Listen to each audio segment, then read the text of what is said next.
Hello everyone, good evening.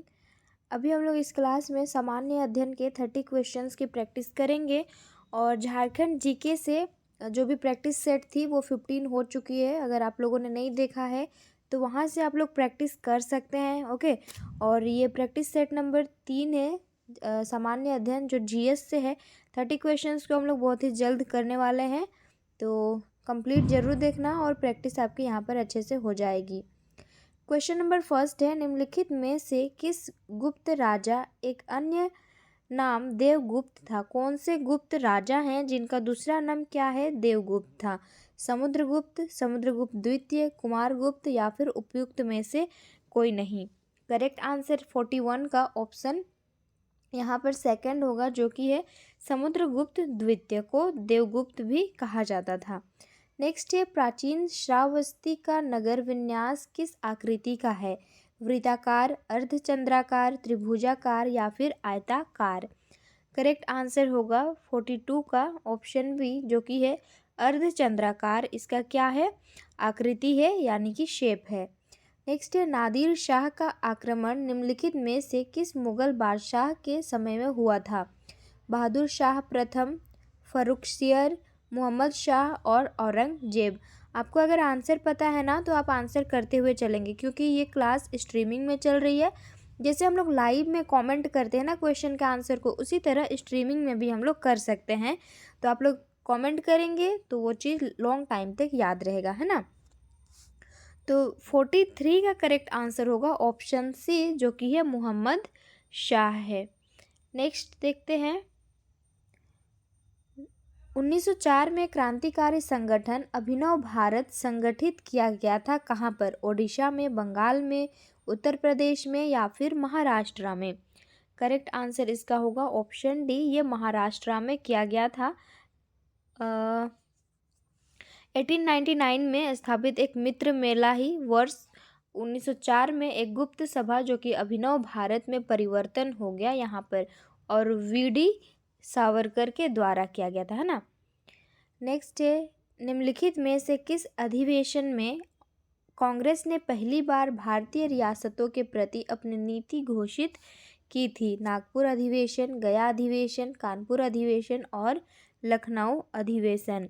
Right answer option first, जो कि है नागपुर अधिवेशन में क्या किया गया था? कांग्रेस ने पहली बार भारतीय रियासतों के प्रति अपनी नीति को क्या किया था? ये लोग घोषित की थी। नेक्स्ट है, निम्नलिखित में से सुमेलित जो नहीं है वो हमारा राइट आंसर होगा यहाँ पर।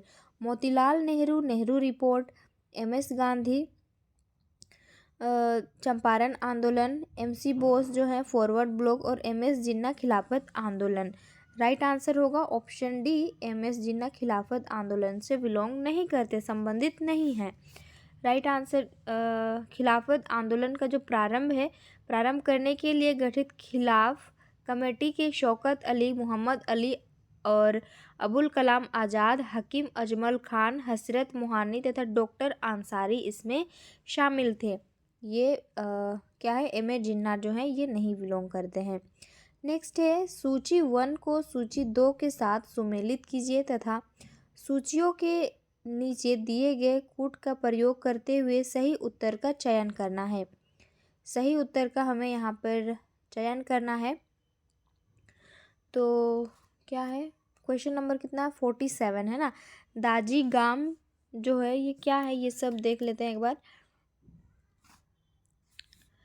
ये राष्ट्रीय पार्क है, इस साइड में राष्ट्रीय पार्क है और ये स्टेट है ना। तो दाजी गाम जो नेशनल पार्क है वो कहाँ पर है? जम्मू कश्मीर में है। और पापी कोंडा का कौन से स्टेट में है? तो ये है आंध्र प्रदेश में या फिर तेलंगाना पड़ेगा। सरिस्का जो है ये राजस्थान में है और बांदीपुर कहाँ है? कर्नाटक में है। तो हमारा राइट आंसर क्या होगा? ऑप्शन यहाँ पर 2, 1, 3, 4 होना चाहिए ना, तो ऑप्शन बी करेक्ट हो जाएगा। नेक्स्ट है, उत्तर प्रदेशीय हिमालय का सर्वोच्च शिखर कौन सा है? चौखंबा है, धौलागिरी, नंदा देवी और त्रिशूल? करेक्ट आंसर 48 का ऑप्शन सी, जो कि है नंदा देवी है। और इसकी ऊंचाई कितनी है? 7818 मीटर इसकी ऊंचाई है। और ये अभी उत्तराखंड में पड़ता है। वह राज्य जिनसे होकर कावेरी नदी प्रवाहित होती है, कौन कौन से राज्यों से होकर कावेरी नदी जो है ये प्रवाहित होती है? 49 का करेक्ट आंसर होगा बी, ये केरल, कर्नाटक और तमिलनाडु से होते हुए बंगाल की खाड़ी में ये गिरती है। नेक्स्ट है, लाल मिट्टी के बारे में निम्नलिखित में से कौन सा कथन सत्य है? यह ह्यूम में समृद्ध है, यह पोटास में समृद्ध है, यह लौह यौगिकों के समृद्ध है और यह ज्वालामुखी उद्गम से प्राप्त की गई है। तो लाल मिट्टी में ना सबसे अधिक लोहे की मात्रा पाई जाती है, यानी ऑप्शन सी हमारा करेक्ट आंसर होगा, जो कि यह लौह यौगिकों के समृद्ध है। नेक्स्ट क्वेश्चन को देखेंगे। 51 नंबर है, एक भू स्थिर उपग्रह का परिभ्रमण काल कितना होता है? तो ये होता है 24 आवर्स। भारत में मत देने का अधिकार निम्नलिखित में से कौन सा है? मौलिक अधिकार है, संवैधानिक अधिकार, प्राकृतिक अधिकार या फिर वैधानिक अधिकार है? तो मत देने का जो अधिकार है ना, ये है वैधानिक अधिकार, ऑप्शन डी करेक्ट आंसर। निम्नलिखित में से कौन संविधान प्रारूप समिति के सदस्य थे? तो यहाँ पर है एन गोपाला स्वामी, जवाहरलाल नेहरू, अल्लादी कृष्णा स्वामी और सरदार पटेल। यहाँ बोला गया है नीचे दिए गए कूट का प्रयोग करते हुए सही उत्तर का हमें चयन करना है। 53 का करेक्ट आंसर होगा ऑप्शन सी, 1 और 3। कौन कौन से हैं? 1 और 3 में अल्लादी कृष्णामूर्ति और एन गोपाला स्वामी जो हैं संविधान प्रारूप समिति के ये लोग मेंबर रहे थे। नेक्स्ट है, भारतीय संविधान की लोक लेखा समिति के अध्यक्ष कौन मनोनीत करता है? तो ये राष्ट्रपति मनोनीत करता है। निम्नलिखित में से कौन सी एक समिति पंचायती राज संस्था से संबंधित नहीं है? PVN राव, अशोक मेहता समिति, बलवंत राय मेहता समिति या फिर LM सिंघवी समिति? राइट आंसर होगा ऑप्शन फर्स्ट, PVN राव जो हैं ये समिति पंचायती राज व्यवस्था से संबंधित नहीं है और ये तीनों जो हैं ये पंचायती राज संस्था से संबंधित हैं। आनुपातिक प्रतिनिधित्व की व्यवस्था निर्वाचन क्रिया प्रणाली के रूप में सुनिश्चित करती है। किस रूप में करती है? बहुमत के शासन को, सरकार में स्थिरता को, सामान्य राजनीतिक सोच को या फिर अल्पसंख्यकों के प्रतिनिधित्व को? करेक्ट आंसर होगा ऑप्शन डी, अल्पसंख्यकों के प्रतिनिधित्व को ये क्या करती है? आनुपातिक प्रतिनिधित्व की व्यवस्था निर्वाचन क्रिया प्रणाली के रूप में सुनिश्चित करती है। नेक्स्ट क्वेश्चन 57 नंबर, निम्नलिखित में से कौन सा कर भारत सरकार द्वारा नहीं लगाया जाता है? कौन सा टैक्स है जो इंडियन गवर्नमेंट के द्वारा नहीं लगाया जाता है? सेवा कर, शिक्षा कर, सीमा कर या फिर मार्ग कर, जो कि टोल टैक्स? तो भारत सरकार के द्वारा जो है ना ये टोल टैक्स नहीं लगाया जाता है, ऑप्शन डी करेक्ट आंसर होगा। नेक्स्ट है 58 नंबर, निम्नलिखित में से कौन एक त्वरित अवस्थापना विकास कोष के अंतर्गत सम्मिलित नहीं है? राइट आंसर होगा ऑप्शन डी, ग्रामीण उद्योग। नोकनी संलक्षण उत्पन्न होता है ये फ्लोराइड के प्रदूषण से, है ना। संगणक साक्षरता दिवस मनाया जाता है, कब मनाया जाता है ये? तो संगणक साक्षरता दिवस जो है 2 दिसंबर को मनाया जाता है। दृष्टि विकलांग हेतु राष्ट्रीय संस्थान निम्नलिखित में से कहाँ अवस्थित है? कोलकाता में, देहरादून, मुंबई या फिर हैदराबाद? तो ये स्थित है देहरादून में, उत्तराखंड में, देहरादून में होगा। सूची 1 को सूची 2 के साथ सही सुमेलित करना है। भगत सिंह सही सुमेलित करना है यहाँ पर। तो भगत सिंह जो है ये शहीद आजम लिखा हुआ, एनी बेसेंट, भारत कोकिला, जगजीवन राम बाबूजी और डॉक्टर राजेंद्र प्रसाद आज़ाद शत्रु है।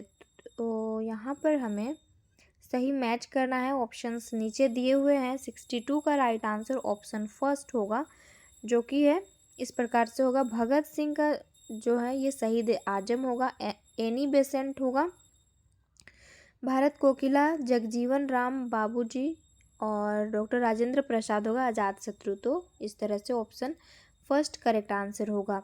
नेक्स्ट है गुरु नहीं है, मुरुगप्पा गोल्ड कप का संबंध किस खेल से है? फुटबॉल, हॉकी, ब्रिज या फिर पोलो? तो इसका संबंध जो है ना ये हॉकी से है। ऑप्शन बी करेक्ट होगा। नेक्स्ट है, डेमोक्रेटिक रिपब्लिक ऑफ कांगो ने अपने देश को किस बीमारी के प्रकोप से मुक्त होने की घोषणा की है? 64 का करेक्ट आंसर होगा। आपको पता है तो आप लोग कमेंट करते हुए चलो ताकि याद रहेगा। 64 का राइट आंसर होगा ऑप्शन बी, जो कि है इबोला। किस राज्य ने सेतु समुद्रम परियोजना को लागू करने के लिए केंद्र से आग्रह करते हुए एक प्रस्ताव अपनाया है? केरल, तमिलनाडु, कर्नाटक या फिर ओडिशा? वो राज्य का नाम हमें यहाँ बताना है, तो वो होगा ऑप्शन बी तमिलनाडु। समाचारों में देखी गई पाइनएप्पल एक्सप्रेस घटना किस क्षेत्र से संबंधित है? कृषि, परिवहन, मौसम विज्ञान या फिर पर्यटन?